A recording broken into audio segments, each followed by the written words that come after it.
अस्सलाम वालेकुम नाज़रीन, उम्मीद आप लोग खैरियत से होंगे। मैं हूं हसन हाशमी, डीएनए न्यूज़ में खुश आमदीद। वकास वेलाना आज मेरे साथ स्टूडियो में मौजूद हैं। कुछ बड़ी अहम बातें मैंने ख़ास तौर पर इनसे करनी है, क्योंकि पिछले दिनों पिंडी में गालबन एक मुलाकात थी सहाफ़ियों के साथ। उसमें वैसे मैं भी मौजूद था, लेकिन अनफॉर्चुनेटली मेरे वालिद साहब की तबीयत ठीक नहीं थी, मैं नहीं जा सका। लेकिन लकीली आप चले गए और बाकी जो भी सहाफ़ी उधर मौजूद थे। सुना है कोई भारत का वो कहते हैं कि डिस्कस हुआ मामला, और भारत के मामलात के हवाले से कुछ असूली बातें तय हो चुकी हैं जी। तो क्या चल क्या रहा है अभी राइट नाउ? भारत जो थोड़ा थोड़ा बीच बीच में कभी कभी फुदकता दिखाई देता है, तो उसको मुकम्मल तौर पर फिक्स करने के लिए कुछ नया प्लान सामने आ रहा है? बिस्मिल्लाहिर्रहमानिर्रहीम। बहुत शुक्रिया हसन भाई। ये बड़ी अच्छी एक इंट्रैक्शन थी DGISPR के साथ रावलपिंडी में, ISPR हेडक्वार्टर में। और वहाँ पर जो सबसे ज़बरदस्त बात हुई है, जिसको मैं समझता हूँ कि बहुत अच्छी चीज़ थी कि हमारी तवज्जो इस तरफ भी मरकूज़ करवाई है। क्योंकि हमारे यहाँ अनफॉर्चुनेट और फॉर्चुनेट दोनों ही मैं कहूँगा कि we are more focused in our internal politics than Indian journalist.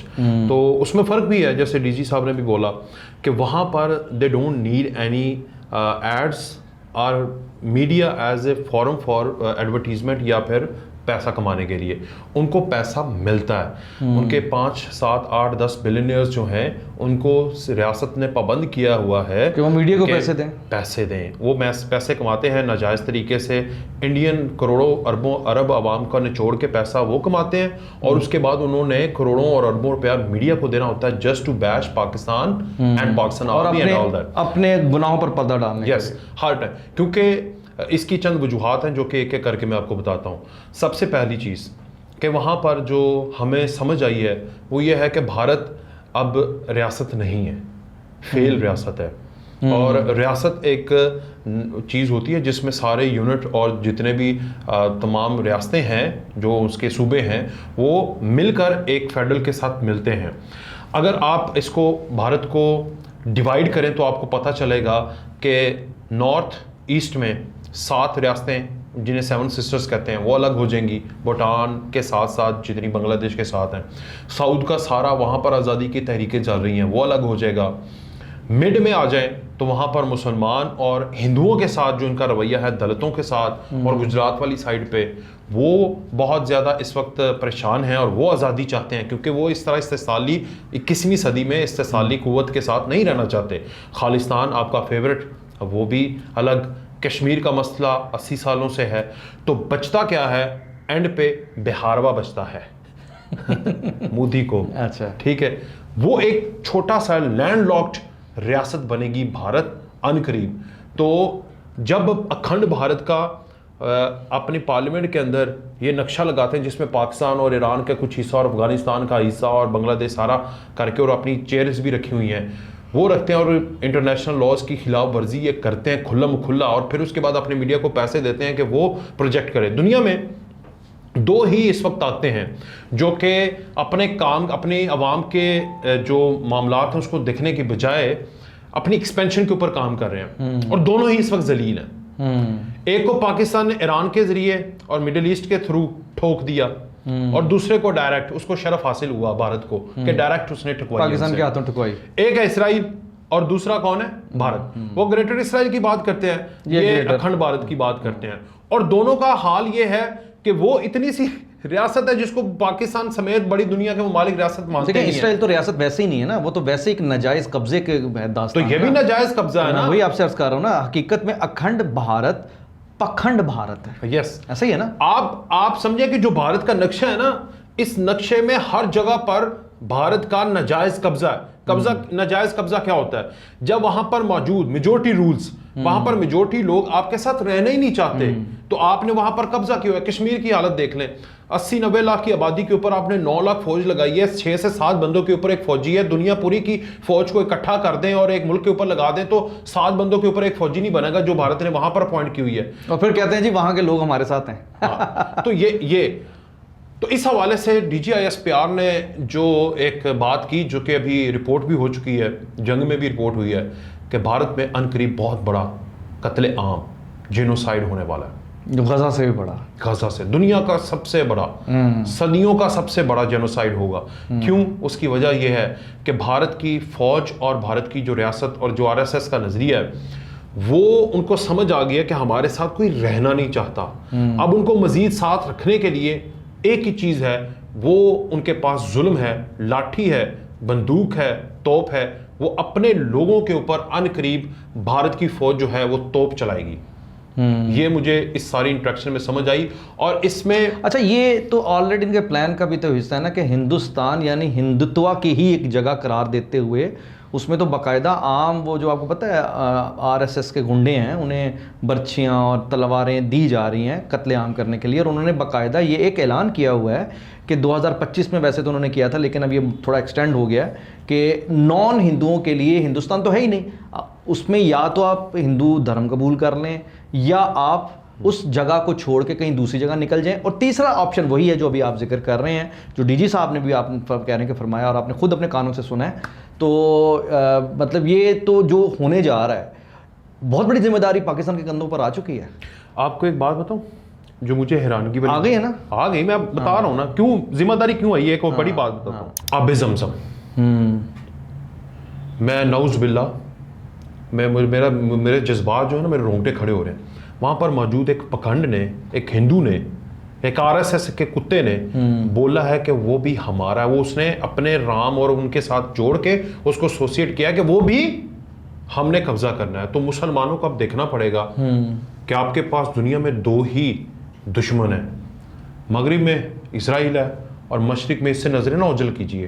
और उन तमाम रियासतों के लिए, मुसलमान रियासतों के लिए जो कि इकॉनमी के तौर पर भारत को लेते हैं कि एक टॉफी भी बेचेंगे तो अरबों रुपया कमा लेंगे, उनके लिए भी पैगाम है कि अगर आरएसएस के लोग ये माइंडसेट रखते हैं कि आबे ज़मज़म को वो अपने मजहब के साथ, ये वैसे उधर मौजूद लोग हंसे थे, ये वीडियो दिखाई नहीं, मैं आपको वैसे यहाँ थोड़ी सी आपकी बात को मैं इजाफा करते हुए आगे लेके चलूँ कि आरएसएस के लोगों की जानिब से जो बात की गई है, ये कोई ऐसी अचंभे की बात नहीं है। एक दुश्मन से ऐसे एक्सपेक्ट किया जा सकता है और दुश्मन को ऐसी बात करनी चाहिए। मतलब देखें, ऐसी बात नहीं है कि हम उनसे खैर की उम्मीद रखें कि आरएसएस वाले ऐसी बात ना करें। तो मैं ये कहूँगा कि उन्हें ये बात अगर उन्होंने की है तो ठीक है, उनके मुताबिक वो जायज़ है, बनती भी है और उन्होंने की। लेकिन अभी आपने जो एक बड़ी इंपॉर्टेंट बात की है कि अरब ममालिक को बड़ा होश से आगे चलना चाहिए, टॉफ़ी है, ये है, वो है, इंडिया को सामने रखते हुए। तो इसके आपके सामने मैं ताज़ा मिसाल रख देता हूँ, जिसके बाद मेरे ख्याल से अगर किसी में मतलब अपनी खुदकुशी की ख्वाहिश हुई तो वो इसे कंटिन्यू रखेगा, वरना वो बाज आ जाएगा। सबसे बड़ी मिसाल यूएई की है। आपको याद है कि जिस दिन यूएई ने सबसे बड़ा मंदिर वहाँ तामीर करवाया था दुबई में, कि जो भी अपना इलाका है, टनों के हिसाब से वहाँ बाकायदा गोल्ड के साथ बड़ा अपनी तरफ से उन्होंने फ़ख्र के साथ कहा कि हिंदू धर्म की प्रमोशन के लिए कि अक़लियतें यहाँ कर सकती हैं। जिस दिन इफ्तिताह था उस दिन आपको याद है कितनी मूसलाधार बारिश हुई थी कि वो इफ्तिताह नहीं हो सका था।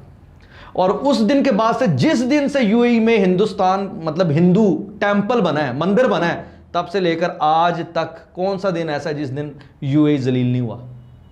कौन सा दिन ऐसा है जिसमें उसकी इकोनॉमी को धचका लगा? कौन सा दिन ऐसा है कि वो गिरते गिरते आज इस मुकाम पर नहीं पहुंच गया कि आप देखें कि पहले बारिशों की वजह से वहां लोग खाली कर गए और अब ईरान इराक ये जो अमेरिका जंग है उस वजह से सब कारोबार ठप हो चुका है। ईरान इसराइल, ठीक है। तो मेरा मकसद यहाँ पर यह है कि आपकी बात बिल्कुल दुरुस्त है। और जहाँ तक बात है कि हमारे मकामात मुक़द्दसा की, तो देखें हमारे खादमैन हरमैन शरीफैन के साथ मुहाफ़िज़ीन हरमैन शरीफैन कौन है? आप ज़रा ये भी तो नोट कीजिए ना कि जिस हिंदुस्तान की आप बात कर रहे हैं, जिसको पखंड बना दिया किसने?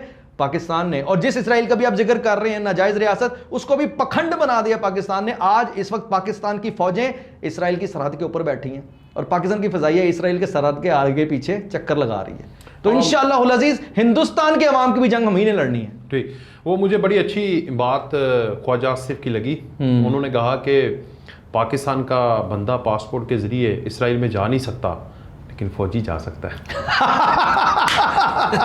बिल्कुल ठीक बात है। देखिए ना, अब ये बड़ी मज़ेदार बात है और मैं ख़ासतौर पर ये कहूँगा कि देखें पाकिस्तान की जो फ़ौज है, हमें तो ये ज़रूरत ही नहीं है कि हमारे यहाँ 4000 किलोमीटर की दूरी पे पाकिस्तान की फ़ौज बाकायदा अड्डों में बैठी है कि नहीं बैठी? खबर में जो मेरे पास आ रही है कि अमरीकी अड्डे दुनिया भर से ख़त्म होना शुरू हो चुके हैं, वहाँ पाकिस्तान के अड्डे बन गए और अनकरीब अमेरिका की हिफाजत के लिए भी पाकिस्तान के अड्डे अमेरिका में होंगे। इंशाल्लाह। यार ये तो अल्लाह करे, ये अल्लाह करे। सर देखें, इस वक्त टेक्निकली तो पाकिस्तान ने अमेरिका को बचाया कि नहीं बचाया? हाँ जी। अमेरिका के और ईरान की जंग में पाकिस्तान ना आता तो मुझे बताएं कहाँ ईरान था और कहाँ ये। यार हसान भाई, वैसे ऑनेस्टली ये तो हमारे जज्बात हैं, लेकिन ऑनेस्टली लेकिन ये फैक्ट भी तो है ना मेरे भाई, third world war Pakistan doesn't want, जो हमारी एक स्टेट की पॉलिसी है वो भी लोगों तक और दुनिया तक जानी चाहिए। Pakistan doesn't want to intervene into any matters of world जिसमें दुनिया का अमन ख़राब हो। पाकिस्तान किसी भी मुल्क की, सवाए हरमैन शरीफैन के, हम किसी भी मुल्क की मुदाखलत नहीं करना चाहते, और ना ही हम एक ऐसी स्टेट हैं कि हम अपने फौजी भेजकर हम अर्न करें। ये मॉडल कभी भी नहीं किया। ये मॉडल जो है, हाँ, ये मॉडल जो है ये वेस्टर्न मॉडल रहा है। ये मॉडल अफगानिस्तान ने अपनाया हुआ है, वो दहशतगर्दी करते हैं, दहशतगर्दी से अपनाते हैं। ये मॉडल जो है ईस्ट के अंदर इंडिया ने अपनाया, श्रीलंका में हालात ख़राब किए, भूटान में किए, बांग्लादेश में, माइनर में अपनी फौजें बेची, फिर उनको असला बेचा, सिक्योरिटी की। पाकिस्तान इस वक्त चाहे तो पूरी दुनिया को असला और अपने फौजी ट्रेड कर सकता है, भेजकर अरबों खरबों ट्रिलियंस डॉलर्स कमा सकता है। लेकिन पाकिस्तान की अल्हम्दुलिल्लाह आर्मी की और पाकिस्तान की रियासत की हमेशा से ये जिम्मेदारी है कि हम अमन के सफीर लेकिन अभी अपनी एक तब्दीली आई है, एक तब्दीली आई है। देखें, ये बात कोई शक नहीं कि पाकिस्तान कभी खुद से किसी मुल्क को छेड़ता नहीं है, और ना ही हम चाहते हैं कि हम ना वॉर्स की जो है ना ट्रेड करें। लेकिन वकास भाई, पाकिस्तान के मामलात पर दुनिया ने बेजा मुदाखलत की। हाँ, अफ़गानिस्तान में जब ये 9/11 के बाद दुनिया की 37 ममालिक की अफवाज पाकिस्तान के मामलात को ख़राब कर रही थी कि नहीं कर रहे थे? इंडिया के कौंसल खाने अफ़गानिस्तान के उधर थे कि नहीं थे जी। लेकिन इस मरतबा पाकिस्तान ने एक असूली मौक़िफ़ लिया जो पहले नहीं था। जी सर। वो मौक़िफ़ ये लिया है कि अगर कोई इंटरवेन करेगा तो उसे फिर हम उसके घर तक छोड़ के आएंगे। ये तो बात हुई कि नहीं? पहले हमारा ये इख्तिलाफ रहता था कि यार इतना कुछ हो रहा है, क्यों नहीं जवाब दिया जा रहा। अब अफगानिस्तान के अंदर घुस के भी जवाब दिया जाता है, अब इंडिया के अंदर घुस के भी जवाब दिया जाता है, लेकिन जवाब दिया जाता है, इंटरवेन नहीं की जाती। और इसी सारी सूरत हाल पे अच्छा, मैं आपसे ये पूछना चाहूँगा कि अभी ताज़ा जो ये भारतीय एक्शन कमेटी का हाल हुआ है, हाँ, भारत में तो बड़ी सफ़े मातम बिछी हुई है। वही मैं आपको बता रहा हूँ कि भारत एक्शन, इस वक्त भारत जाते जाते क्या कर रहा है। हाँ। जब आपको पता है ना कि कुब्बा हो जाए बंदा और उससे भागा ना जाए, तो वो फिर एक कोशिश करता है, वो फिर लोगों के सहारों के ऊपर कोशिश करता है। अब ये क्या कर रहा है, अभी रिसेंटली आज जो एक बहुत बड़ा पीसीजी जो पाकिस्तान कोस्टल गार्ड है उसके ऊपर एक प्रिसीजन के साथ एक अटैक हुआ है, उसमें भी बिलखुसूस भारत इन्वॉल्व है, और ईरान की टेरिटरी को आज भी भारत यूज़ कर रहा है। ईरान शुड देखें, हम पाकिस्तानी, हमारा फील्ड मार्शल, हमारा वज़ीर आज़म, हमारा वज़ीर दिफा, हमारा डिप्टी वज़ीर आज़म और ऑल ये गए हैं ईरान के अंदर, और ईरान इस वक्त पूरी दुनिया की नज़रें हैं, और the way Pakistan supported Iran, तो ईरान से भी एक पैगाम है कि अभी आपने फ्रॉम फ्यूचर नाउ आपने ये देख लेना है कि पाकिस्तान के खिलाफ 1 इंच भी जो है टेरिटरी है, हमें पता है, फिर हमें ये बात भी कर लेनी चाहिए। एक मिनट, हमें ट्रस्ट है, we trust Iran, but Iran की टेरिटरी अगर न जाने में भी कोई, और अपनी इंटेलिजेंस के ऊपर भी वर्क करना चाहिए उन्हें, एक चीज़। दूसरा, कश्मीर यार यहाँ प्लीज़ एक बात करनी बड़ी ज़रूरी है कि इंटेलिजेंस जो आपने भी बात की है ना, मुझे आपकी इस बात पे, आपकी मासूमियत पे बहुत ज़्यादा प्यार आ रहा है। मैं हंसी नहीं कहूँगा, मैं प्यार आ रहा है, छोटे भाई हैं ना इसलिए।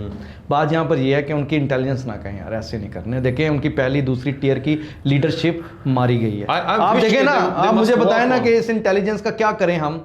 अगर ये इंटेलिजेंस इतनी कामयाब होती तो आपके वो हाई वैल्यू टारगेट जो ऑलरेडी रेड जोन में बैठे हैं, खुफिया मुकाम पे बैठे हैं, खुफिया मुकाम के भी उस मुकाम में बैठे हैं जिस जगह पे आम बंदा नहीं पहुंच सकता, इवन वो खुद भी नहीं पहुंच सकते, कौन है जो जाकर इतने मतलब हैवी इंटेलिजेंस इनकी है कि जाकर उस इंफॉर्मेशन बाहर लीक कर रही है। ठीक है, तो सर मैं यही आपसे अर्ज करना चाह रहा हूँ कि मौजूदा आपकी जो इस वक्त की लीडरशिप जिसके साथ ये सारे मुज़ाकरात हुए हैं, उसमें भी अगर पाकिस्तान बुनियादन मरसूस ना बनता तो ये भी तो टारगेट पे थी। मसला यहाँ पर यह है कि जिस इंटेलिजेंस का आप हवाला दे रहे हैं, पाकिस्तान ने जिस तरीके से एक पैगाम दे दिया, यहाँ ईरान को ना तो हम रिक्वेस्ट कर रहे हैं ईरान से, और ना ईरान से हमारी कोई ऐसी चीज़ है। हाँ, पाकिस्तान की सालमियत के हवाले से फिर हम डेफिनेटली अपनी हिफाजत को हम करेंगे। सही। वो तो दूसरा आ जाए कश्मीर एक्शन कमेटी, आपने भारत एक्शन कमेटी, सॉरी कालदम भारत एक्शन कमेटी, ये बिलखुसूस भारत का एक प्रोजेक्ट है जो कि हमेशा की तरह नाकाम हुआ है। मुझे वैसे बड़ी हंसी आती है कि कुरान पाक पढ़ने वाला, दिल में रखने वाला, वो कैसे मुमकिन हो सकता है कि जो चीज़ों से पहले ही पता हो, यहूद व नहूद और यहूदियों ने सारा इनके साथ दोस्ती नहीं करनी, इनके खिलाफ हमेशा से सीसा पिलाई दीवार बन के रहना है। ये फिर भी इनको समझ नहीं आ रही कि ये ना हमारे ही इंटरनल लोगों को ख़रीद कर हमारे ही खिलाफ करने की एक साजिश रचाते हैं, और इनको ऐसा लगता है कि शायद ये वर्केबल होगा। तो मेरी रिक्वेस्ट है किससे? RSS से मेरी रिक्वेस्ट है, मोदी से, भाईजान कुछ और करो, समथिंग न्यू। ये पैटर्न आपका सेम है। पहले आप BLA PTM को खरीदते हैं, अफगानियों को TTP और TTA, अभी रिसेंटली TTA को खरीदते हैं, BLA को हमेशा से आपने खरीदा हुआ है, फिर PTI को भी आपके अकाउंट्स जो है वो चला चला के नेक्सस सारा प्रूव्ड है, फिर अभी आपने वो सारे प्रोजेक्ट फेल हो गए, तो बस कर दो ना। अच्छा ये मैं बताता हूँ, ये आपने फिर वही काम किया, इन्होंने जब फ्यूलिंग की और कश्मीर एक्शन कमेटी बना ली। ऑपरेशन सिंदूर जो किया था ना इन्होंने, ऑपरेशन सिंदूर, जब इन्होंने पाकिस्तान पर ऑपरेशन सिंदूर थोपने की कोशिश की, तो जवाब में पाकिस्तान ने क्या किया, उनका S-400 गिराया, ख़त्म कर दिया, तबाह कर दिया, राफेल तबाह कर दिए, उनके बाकी जो असले के डिपो तबाह किए कि नहीं किए। तो ये जो ऑपरेशन सिंदूर 2 है ना, ये बेसिकली इन्होंने जो अपना नेक्स्ट प्लान था उसमें इन्होंने इसी TTP, PTI, PTM, BYC और भारत एक्शन कमेटी, अगर आप ये वैसे इनके नामों को छोड़ें तो मौजूदा हालात में पाकिस्तान ने जिस तरह ऑपरेशन सिंदूर 1 में इनके ये सारे सिस्टम तबाह कर दिए, तो इसी तरीके से मौजूदा बरामूस मिसाइल इनका BLA, इनका जो S-400 है वो TTP है, ठीक है। इसी तरीके से जो उनके राफेल है वो भारतीय एक्शन कमेटी है। हाँ, तो ये तबाह हो गए, सब तबाह हो गए। अभी मैं आपको लास्ट में 2 खबरें दे के जाता हूँ। जी जी, एक जो कि आप देखें, ब्रेकिंग न्यूज़ है, ब्रेकिंग न्यूज़ भी है, और थोड़ा सा आपको ये परसेप्शन प्लस न्यूज़ दोनों चीज़ें हैं। परसेप्शन इसलिए है कि मैं भी एक दिमाग रखता हूँ, अल्लाह का शुक्र है। आपने बड़ी बात, ये है ब्रेकिंग न्यूज़, भाई मेरा दिमाग रखता है। हाँ, तो ये आप बता सकता हूँ मैं। जी जी। एक तो भारत पाकिस्तान का पानी नहीं बंद करेगा, ठीक है। अब पूरी दुनिया जिसने चाइना तो वैसे ही पाकिस्तान के साथ खड़ा हो गया ना पहले जान। हाँ, जो करना होता है ना, हाँ, कर गुजरते हैं, वो कर गुजरते हैं। तो आप देखें ना, फिर उन्होंने सांसें बंद नहीं ना करवानी। हाँ जी, एग्जैक्टली। और अगर सपोज, मैं आपको कह रहा हूँ कि सपोज वो कर देते, क्योंकि उन्होंने मीडिया के ऊपर इतनी वेव बना ली है कि अब उनको मजबूरी, क्योंकि हमेशा से जो भी हुआ है, ये 9 मई वाला जंग जो है, मोदी और उसकी फौज कभी नहीं लड़ना चाहती थी, उनके मीडिया ने लड़वाई है, ठुकवा दिया उन्होंने अपनी आर्मी को। अब अगर इनको मजबूर कर दिया कि वो पानी बंद करेंगे, तो सांसें बंद नहीं आएंगी। सलमान खान का एक डायलॉग है, हम तुम में से इतने छेद करेंगे कि तुम्हें पता नहीं चलेगा कि तुम समझ गए, सांस कहां से लो आगे। आप समझदार हैं, तो ये छेद होंगे। तो मजाक से अलग से मैं आपको बता दूं कि इस दफा अगर कोई मिस एडवेंचर हुआ, इंटरनेशनल लॉज की खिलाफ वर्जी हुई, मिस एडवेंचर बड़ी बात है, इंटरनेशनल लॉज की खिलाफ वर्जी हुई, ट्रीटीज की खिलाफ वर्जी हुई, तो पाकिस्तान पहला हमला करेगा। और जब पाकिस्तान, ये 9 में डिफेंसिव था, ऑफेंसिव नहीं था, और जब ऑफेंसिव हुए जिस दिन हम, तो मैं आपको इसका एक और जिस दिन हम ऑफेंसिव हुए, हाँ। तो फिर सलाहुद्दीन अय्यूबी आपको हर टैंक, मैं आपको डीजी साहब की ज़बान में बात कर दूं। डीजी साहब ने इस हवाले से पिछले दिनों कुछ बात की थी, आप ही किसी बात पे, कि इस मरतबा पाकिस्तान हमला पाकिस्तान से नहीं करेगा, हाँ जी, भारत के अंदर से करेगा। और एक मैं आपको बता दूं, एक और बड़ी बात, और एक और बड़ी बात, जी जी, ये आप चलाइएगा, जी जी, भारत के ऊपर भला कहाँ से हमला होना है? जी जी, ईस्ट से, हाँ, वेस्ट से, ठीक है, और समंदरों से। 2 हिस्से पाकिस्तान संभालेगा। तीसरा आप पूछें कि ईस्ट पे कौन भारत पे हमला करेगा? पाकिस्तान बांग्लादेश के साथ मिलकर इंडिया की बैंड बजाएगा। बांग्लादेश इस वक्त पूरी कोलैबोरेशन के साथ है पाकिस्तान के साथ। जो तसल्लुत था 40 साल का, वो आप देखें, इस टॉपिक को आप नज़रअंदाज कभी ना करें। हम unfortunate, this is very unfortunate that we don't discuss Bengali. I don't know why हमारी पूरी मीडिया के ऊपर, हमारे करंट न्यूज में यहाँ पर बांग्लादेश हमारा बिछड़ा भाई मिल गया ना हमें, अब हमारे साथ इंशाल्लाह। ये जो बांग्लादेश है ना, ये एक ऐसा पॉइंट मिल गया पाकिस्तान को कि अब भारत की खैर नहीं है। उसको पता लग गया, वो कहते हैं ना कबूतर आंखें बंद कर लेता है, ठीक है ना।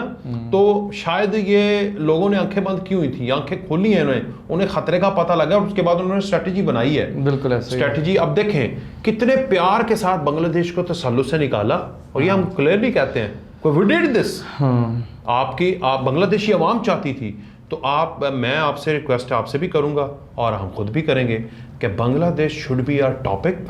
और जो बांग्लादेश के साथ ट्रेड के मुआहदे अनकरीब होने लगे हैं, आप हैरान हो जाएंगे। बिल्कुल ठीक है, बिल्कुल ठीक मैं है। एक फोरम बन रहा है, कमेटी बन रही है बांग्लादेश के साथ स्पेशल, उसके सारे नाम फाइनल हो जाए, मैं आपके आके यहाँ पर रिवील करूंगा, उसके प्रोजेक्ट्स भी सारे बताऊंगा, ठीक है।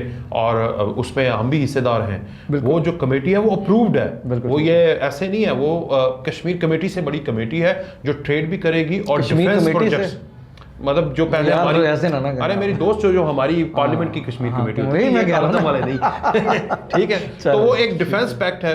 तो हम बांग्लादेश के साथ जो हमारे मामलात हैं सर, वो ज़्यादा करीब हो चुके हैं बस। और आप देख लें आगे भारत के पास गुंजाइश इंशाल्लाह। बहुत शुक्रिया वक्कास विलाना, बहुत ही थैंक यू। मेहरबानी आपकी, और आपने जो खबरें दी हैं और इन तमाम खबरों की रोशनी में और मौजूदा हालात के तनाजुर को सामने रखते हुए इंशाल्लाह पाकिस्तान ने जिस तरह एक बुनियाल मरसूस का इस इवेंट को, जो एक बज़ाहिर तो लोगों के लिए जंग थी लेकिन दुनिया देख रही थी कि पाकिस्तान की आवाम इसको एज ए सेलिब्रेट कर रही, जैसे पता नहीं कोई फेस्टिवल है, तो ये एक फेस्टिवल के लिए हमारी, जैसे हमारी कौम जो है ना जंग को फेस्टिवल लेती है, तो यही काफ़ी है हम दुश्मनों के लिए। जहाँ तक भारत की बात है, भारत के अंदर आवाम की बात है, तो मेरे ख्याल से हमारी तमाम तर हमदर्दियाँ भारत की आवाम, मज़लूम आवाम के साथ हैं। इजाज़त दीजिए, अल्लाह हाफ़िज़।